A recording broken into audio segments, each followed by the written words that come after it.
Hello students, आज हम आपके subject foundations of political science के चैप्टर स्वतंत्रता के बारे में बात करेंगे। स्वतंत्रता के नाम पर इतिहास में बड़े से बड़े बलिदान हुए हैं। स्वतंत्रता के लिए खून की नदियाँ बहाई गई हैं और रोमांचकारी क्रांतियाँ हुई हैं। संसार में स्वतंत्रता की भावना के अतिरिक्त बहुत कम ऐसे आदर्श हैं जिन्होंने मनुष्य को इतना अधिक प्रभावित किया हो। स्वतंत्रता मानव प्रगति की आवश्यक शर्त है। इसलिए कहा गया है कि संसार का इतिहास स्वतंत्रता के लिए संघर्ष का इतिहास है। अमेरिका के स्वतंत्रता संग्राम को स्वतंत्रता की भावना ने ही प्रेरणा दी। फ्रांस की राज्य क्रांति का मूल मंत्र भी स्वतंत्रता ही थी।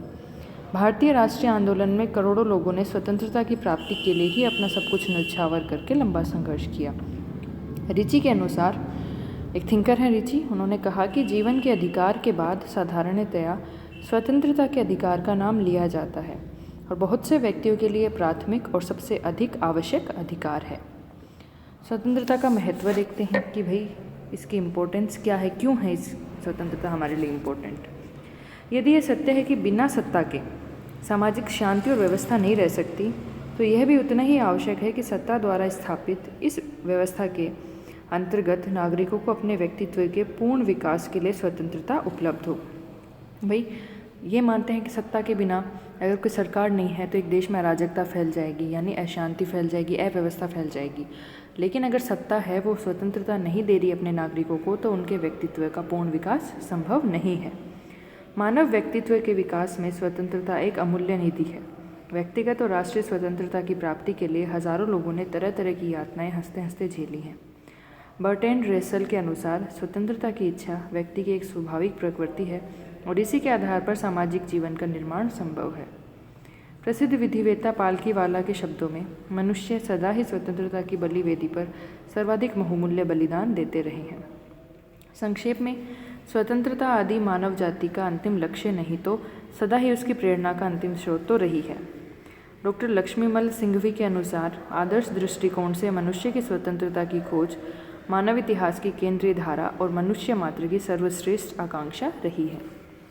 तो इसका महत्व क्यों है भाई? इसके बिना सीधी सी बात है, एक अगर सेंटेंस में कहें तो व्यक्तित्व के का फुल डेवलपमेंट या फिर पूर्ण या फिर परफेक्शन नहीं आ सकता। हमारे व्यक्तित्व के पूर्ण विकास के लिए स्वतंत्रता ज़रूरी है। ऑफ कोर्स एक सिंपल शब्दों में मैं अगर समझाऊँ आपको कि आप लोगों को बोलने की आज़ादी है, पढ़ने की आज़ादी है यानी स्वतंत्रता है, अपनी बात रखने की स्वतंत्रता है, कहीं आने जाने की स्वतंत्रता है और अपने अधिकारों का प्रयोग करने की स्वतंत्रता है। अगर ये सारी स्वतंत्रताएं आपसे छीन ली जाएं और आपको कहा जाए कि ना तो आप भाषण दे सकते हो, ना कहीं आ जा सकते हो, ना किसी अपना विरोध दर्ज करवा सकते हो, ना आपके कोई अधिकार दिए जाएंगे, ना आपको कोई नौकरी की स्वतंत्रता है, किसी चीज़ की, ना आपको शिक्षा की स्वतंत्रता है, तो क्या आप अपने व्यक्तित्व का विकास कर सकते हैं? ऐसे माहौल में अपना विकास नहीं किया जा सकता। इसलिए एक व्यक्ति को अपने विकास के लिए स्वतंत्रता ज़रूरी है, लेकिन इसका मतलब ये नहीं है कि आप अनलिमिटेड स्वतंत्रताएं दे दो। स्वतंत्रताएं लिमिटेड होनी चाहिए ताकि उस जन कल्याण के कारण दूसरे लोगों को हमारी स्वतंत्रता के कारण अहित ना झेलना पड़े। सब लोगों के लिए समान होनी चाहिए और उन पे समाज हित में लिमिटेशंस भी होनी चाहिए। अब स्वतंत्रता का अर्थ और उसकी परिभाषाएं देख लेते हैं। राजनीति शास्त्र की शायद ही कोई ऐसी समस्या हो जिसके संबंध में विद्वानों ने इतना मतभेद हो जितना स्वतंत्रता के संबंध में देखने को मिलता है। प्रत्येक युग में वैचारिक स्वतंत्रता की समस्या पर विचार करते रहे हैं और अलग अलग अर्थ लगाते आए हैं। स्वतंत्रता शब्द है इंग्लिश के लिबर्टी शब्द के लिए प्रयुक्त होता है, जो कि लैटिन भाषा के शब्द लिबर से निकला है, जिसका अर्थ है बंधनों का ऑफ कोर्स अभाव। बंधन ही अगर लगा दिए तो व्यक्ति स्वतंत्र कहाँ है? तो लिबर्टी शब्द है वो लैटिन भाषा के शब्द लिबर से निकला है, जिसका मतलब है बंधनों का अभाव। इस प्रकार स्वतंत्रता का अर्थ क्या हुआ? बंधन रहित अवस्था, अर्थात मनुष्य के व्यवहार पर किसी प्रकार का कोई अंकुश ना हो, वह जैसा चाहे वैसा व्यवहार करे।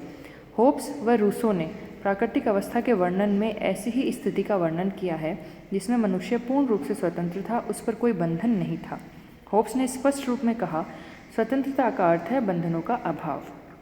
ठीक है, अगर हम लिटरल इसका मीनिंग लें तो कि किसी पे कोई बंधन ना हो। होब्स व रूसो दो थिंकर हुए थे जिनको आप थर्ड ईयर में बहुत अच्छे से पढ़ोगे। तो उन्होंने प्राकृतिक अवस्था की जब बात की, यानी जब राज्य का निर्माण नहीं हुआ था उससे पहले कैसे लोग रहा करते थे, तो उसमें उन्होंने यही कहा कि मनुष्य पर कोई बंधन नहीं था, वह पूर्ण रूप से स्वतंत्र था। यहाँ यह विचारणीय है कि यदि इच्छानुसार आचरण करने की स्वतंत्रता दे दी जाए तब केवल शक्तिशाली मनुष्य ही इस स्वतंत्रता का उपभोग कर सकेंगे और स्वतंत्रता केवल कुछ व्यक्तियों को ही मिल सकेगी। समाज में सदैव संघर्ष बना रहेगा और सबल दुर्बलों को अपने अधीन कर लेंगे और तो सदा उनकी दया पर निर्भर रहेंगे। संपूर्ण समाज के स्थान पर समाज का केवल सबल वर्ग ही स्वतंत्रता का उपभोग कर सकेगा। इस आधार पर हम ये कह सकते हैं कि अंकुश रहित अथवा अनियंत्रित स्वतंत्रता वास्तव में स्वतंत्रता नहीं है। जैसे मैंने कहा कि स्वतंत्रता का यहाँ मतलब है बंधनों का अभाव। तो अगर हम यहाँ मान लो एक समाज में 5 व्यक्ति हैं, उसमें से 2 व्यक्ति बहुत पावरफुल फैमिली से आते हैं, बहुत पावरफुल हैं, 3 व्यक्ति हैं वो बेचारे गरीब हैं, मजदूरी करके अपना पेट पाल रहे हैं। तो हमने इन 5 को फुल फ्रीडम दे दी कि आपके ऊपर 5 के ऊपर कोई बंधनों का अभाव नहीं है, जैसा चाहे वैसा करो। तो अब ये जो 2 पावरफुल लोग हैं ये इन 3 को क्या ढंग से जीने देंगे? इनको अपना दास बना लेंगे, क्योंकि हमने तो इनको पूरी स्वतंत्रता दे दी। और ये गरीब लोग हैं तो ये इनके खिलाफ कुछ बोल नहीं पाएंगे। तो समाज में क्या होगा? संघर्ष की स्थिति। जो 5 लोगों का समाज है इसमें संघर्ष की स्थिति पैदा हो जाएगी, क्योंकि अब तक हो सकता है कि हमने इनको पूरी स्वतंत्रता नहीं दी थी, तो इन 3 लोगों को हो सकता है राज्य प्रोटेक्ट कर रहा हो। अब राज्य ने पूरी स्वतंत्रता दे दी तो ये 3 लोग हैं दब के रहेंगे इनसे, क्योंकि ये 2 लोग पावरफुल हैं, हमेशा इनको दबा के रखेंगे, इनको अपना मनमाना कार्य नहीं करने देंगे, इनको अपने अधीन कर लेंगे। तो एकदम से बंधनों का अभाव कर देना भी सच्ची स्वतंत्रता नहीं है, क्योंकि ये क्या है? अंकुश रहित स्वतंत्रता और उछल खलता में कोई अंतर नहीं है। स्वच्छंदता में और अंकुश रहित स्वतंत्रता में कोई अंतर नहीं है। हमें स्वतंत्रता पर कुछ न कुछ बंधन अवश्य लगाने पड़ेंगे ताकि वह संपूर्ण समाज के लिए हितकर बन सके। जैसे ये एग्जांपल दिया मैंने, 5 लोग हैं, उसमें से हम 2 लोग बहुत पावरफुल हैं, इनको हमने पूरी स्वतंत्रता दे दी, तो ये 2 लोगों के तो हित में होगी क्योंकि ये पावरफुल हैं, इस स्वतंत्रता का यूज अच्छे से कर पाएंगे। लेकिन ये 3 लोगों के लिए अहितकर हो जाएगी ये जो हमने स्वतंत्रता दी है। इसलिए इन 3 लोगों के हित में हमें स्वतंत्रता पर कोई ना कोई प्रतिबंध या फिर बंधन अवश्य लगाने पड़ेंगे ताकि संपूर्ण समाज के हित में हो। इन 2 लोगों को भी सोचना पड़े कि भाई ये जो 3 लोग हैं इनको भी स्वतंत्रता मिली हुई है, हमें फुल फ्रीडम नहीं, हम इनके साथ जैसा चाहे वैसा व्यवहार नहीं कर सकते। समझ में आ रही है बात कि भाई हमने अगर बंधनों रहित स्वतंत्रता दे दी तो समाज में संघर्ष हो जाएगा, इसलिए कुछ ना कुछ बंधन हमेशा लगाने पड़ेंगे। दूसरी ओर अनेक विद्वानों ने स्वतंत्रता के सकारात्मक स्वरूप पर बल देते हुए कहा, स्वतंत्रता ऐसी स्थितियों व अवस्थाओं की प्राप्ति है जिसमें मनुष्य अपना पूर्ण विकास कर पाए। तो ऐसी अवधारणा है कि जिसमें 2 अवधारणाएं चलती हैं स्वतंत्रता की। एक तो चलती है नकारात्मक स्वतंत्रता, यानी स्वतंत्रता की नकारात्मक धारणा, एक चलती है सकारात्मक। अब इसका मतलब क्या है? स्वतंत्रता की नकारात्मक धारणा देखते हैं सबसे पहले। स्वतंत्रता के नकारात्मक स्वरूप से तात्पर्य उस स्थिति से है जिसमें कोई बंधन ना हो, व्यक्ति को मनमानी करने का अवसर प्राप्त हो और राज्य के कानून व्यक्ति पर प्रतिबंध ना लगाएं, क्योंकि प्रत्येक कानून व्यक्ति की स्वतंत्रता का अतिक्रमण ही करता है। अब जैसे कोई भी कानून बनाया जाता है तो वो व्यक्ति की फ्रीडम को कुछ ना कुछ कम ज़रूर करता है। जैसे हम रोड क्रॉस करते हैं तो वहाँ पे रेड लाइट्स होती हैं, सरकार का कानून है कि आप रेड लाइट्स पे रुकेंगे, या फिर कोई पैदल क्रॉस कर रहा है उनके लिए अलग से मार्ग बनाया जाता है तो आप उनको टाइम देंगे, रेड लाइट पे रुकेंगे, ग्रीन लाइट स्टार्ट होगी तब आप चलेंगे, आप हेलमेट पहनेंगे, आप गाड़ी चलाते टाइम फ़ोन पर बात नहीं करेंगे। तो ये सब क्या है? ये कानून है, और ये कानून है व्यक्ति की स्वतंत्रता में कोई ना कोई तो प्रतिबंध लगा ही रहे हैं। ठीक है, तो इसलिए नकारात्मक स्वतंत्रता क्या कहती है? नकारात्मक स्वतंत्रता का जब भी आपके सामने जिक्र आए तो आपको सिंपल सा ये याद रखना है कि जो सकारात्मक की लिटरल डेफिनेशन है, यानी सिंपल सी डेफिनेशन है बंधनों का अभाव, वही नकारात्मक स्वतंत्रता है। क्योंकि इसे नकारात्मक क्यों बोला है? इसलिए बोला है कि ये समाज के हित के लिए मतलब खराब है। एक व्यक्ति की स्वतंत्रता में इसमें दूसरे लोगों का अहित हो रहा है, हर व्यक्ति को मनमानी करने का अवसर प्राप्त है। तो इसमें क्या है? नकारात्मक स्वतंत्रता में क्या कहा है कि राज्य के कानून है वो व्यक्ति पर कोई प्रतिबंध ना लगाए। इसी कारण राज्य को केवल व्यक्ति की स्वतंत्रता के मार्ग में आने वाली बाधाओं व रुकावटों को दूर करने के लिए प्रयत्न करना चाहिए। मतलब राज्य का काम क्या है? सिर्फ कि व्यक्ति के मार्ग में अगर कोई बाधा आ रही है स्वतंत्रता के मार्ग में तो उसको दूर हटा दो। सामाजिक समझौता सिद्धांत के समर्थक होब्स और रूसो के मत के अनुसार प्राकृतिक अवस्था में इसी प्रकार की स्वतंत्रता थी, मनुष्य पर कोई रोक टोक नहीं थी। रूसो की एक बुक है सामाजिक समझौता, उसका पहला वाक्य है, मनुष्य स्वतंत्र जन्मा है। होब्स के अनुसार स्वतंत्रता का अभिप्राय निरोध और नियंत्रण का सर्वथा अभाव है। हर्बर्ट स्पेंसर नकारात्मक स्वतंत्रता का पक्षपाती था। वह कहता था कि समाज में केवल योग्यतम को ही जीवित रहने का अधिकार है। नकारात्मक स्वतंत्रता के पक्षपाती न केवल राज्य के हस्तक्षेप को सीमित करते हैं, बल्कि उनका कहना है कि एक व्यक्ति का दबाव दूसरे व्यक्ति पर नहीं होना चाहिए। इससे भी स्वतंत्रता का हनन होता है। जब कानून, व्यक्ति या संस्था किसी व्यक्ति के जीवन में हस्तक्षेप करते हैं तो उसकी स्वतंत्रता नष्ट होती है। एडम स्मिथ और रिकार्डो ने आर्थिक क्षेत्र में संपूर्ण स्वतंत्रता यानी फुल फ्रीडम का या फिर फुल कंपटीशन का समर्थन किया है। तो इसमें नकारात्मक के कौन कौन से थिंकर्स हो गए अभी? स्पेंसर। आर्थिक क्षेत्र में बात करें तो एडम स्मिथ, रिकार्डो, होब्स आदि जो हैं कि अब वे राज्य के नियंत्रण के विरोधी थे, जो स्मिथ और रिकार्डो हैं। J.S. मिल व्यक्ति के व्यक्तित्व के दो पक्षों का वर्णन करता है। एक व्यक्ति का निजी, खुद से संबंधित, और दूसरा दूसरों से संबंधित। हर व्यक्ति की लाइफ में कुछ चीज़ें ऐसी होती हैं जो उसके खुद से संबंधित होती हैं, जैसे वो क्या खाता है, क्या पहनता है, रात को अपने घर में वो क्या करता है, वो उसकी निजी लाइफ से संबंधित है। और दूसरा, वो ऐसे काम करे जो दूसरों से संबंधित हों, जैसे वो चोरी करता है तो इससे दूसरों का भी इफेक्ट हो रहा है, फिर वो कोई रोज़गार कर रहा है तो इससे आसपास के लोग भी इफेक्ट हो रहे हैं।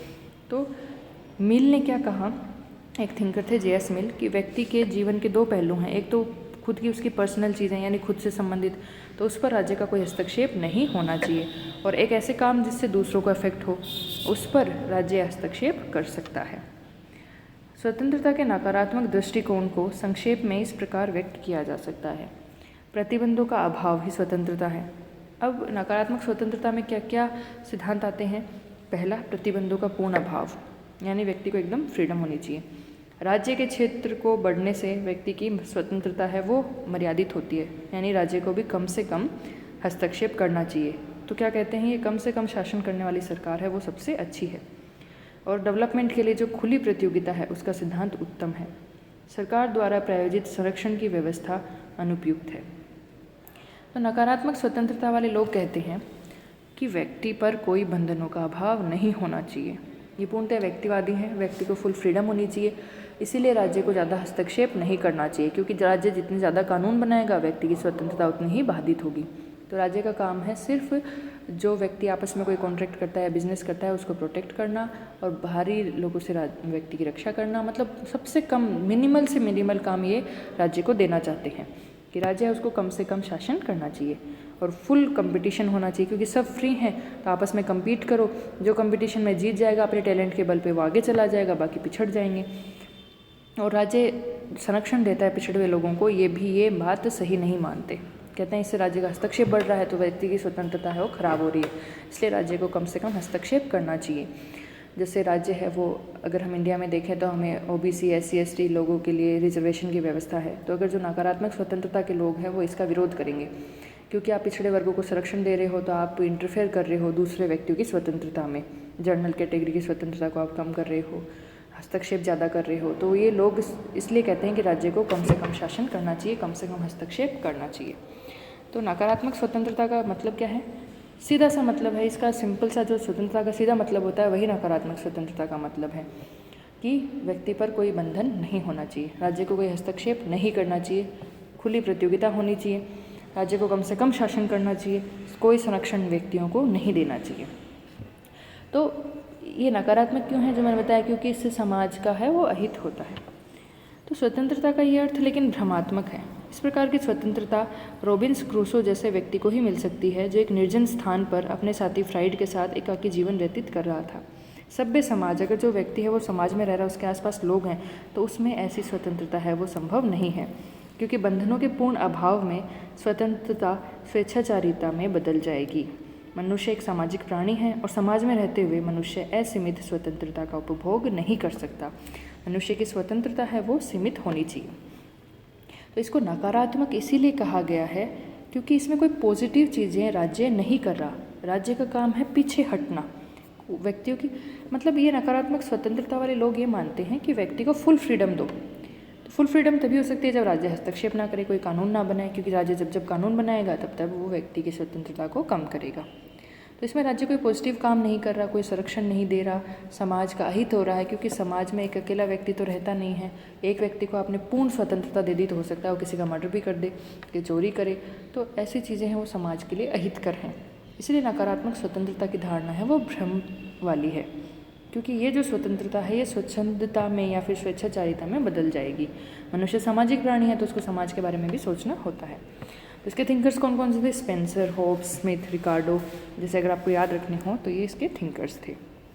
तो नेगेटिव जो लिबर्टी की जब आपके पास बात आएगी तो आपको सीधा सा जो मैंने स्टार्टिंग में डेफिनेशन बताई थी स्वतंत्रता की कि बंधनों का अभाव, अब आप उससे ही आगे जोड़ते चलिएगा कि बंधनों का अभाव है, इसका मतलब राज्य भी हस्तक्षेप नहीं कर सकता, राज्य संरक्षण भी नहीं दे सकता। तो इसका मतलब है लोग खुली प्रतियोगिता करेंगे क्योंकि राज्य वहाँ पे इंटरफेयर नहीं कर रहा।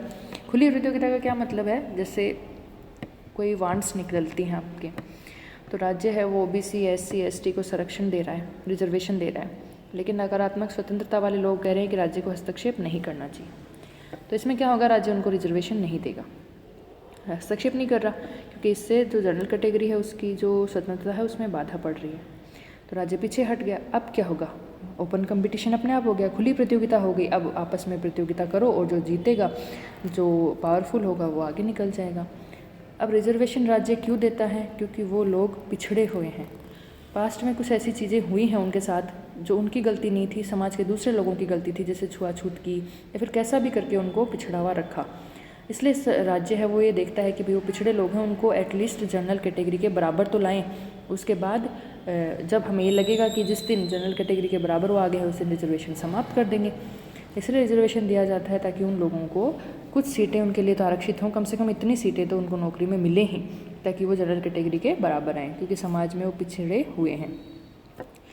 तो अब राज्य है वो हस्तक्षेप नहीं करेगा अगर नकारात्मक स्वतंत्रता है, तो क्या होगा कि खुला कंपटीशन होगा। तो हो सकता है कि उनकी सीटें अब आरक्षित नहीं होंगी, तो वहाँ पर उनको है वो रिप्रेजेंटेशन कम हो जाए, उनका सीट OBC SC ST वाले कम निकलें, जनरल कैटेगरी वाले ज़्यादा निकलें। तो ज़्यादा निकलेंगे तो फिर से वही माहौल हो जाएगा, वो और पिछड़ते जाएंगे। तो नकारात्मक स्वतंत्रता में ओपन कंपटीशन हो जाता है, क्योंकि राज्य है वो बिल्कुल हस्तक्षेप नहीं करता। इसी को वो डेवलपमेंट कहते हैं कि भाई ओपन कंपटीशन हो, जो टैलेंटेड हो आगे निकल जाए। लेकिन ओपन कंपटीशन के ये नुकसान है कि ज़रूरी नहीं है हर बार टैलेंटेड व्यक्ति आगे निकले। कई बार जो पावरफुल व्यक्ति होते हैं, जिनके पास पैसा ज़्यादा होता है, वो अपने परिवार के या फिर पावरफुल या फिर पैसे के दम पर आगे निकल जाते हैं और पिछड़े हुए लोग बेचारे और पिछड़ जाते हैं।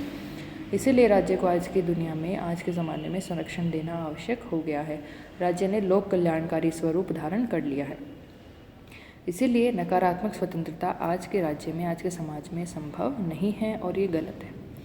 अब इसके बाद नकारात्मक स्वतंत्रता भ्रमात्मक है, तो सकारात्मक धारणा क्या है, ये हम नेक्स्ट लेक्चर में देखेंगे।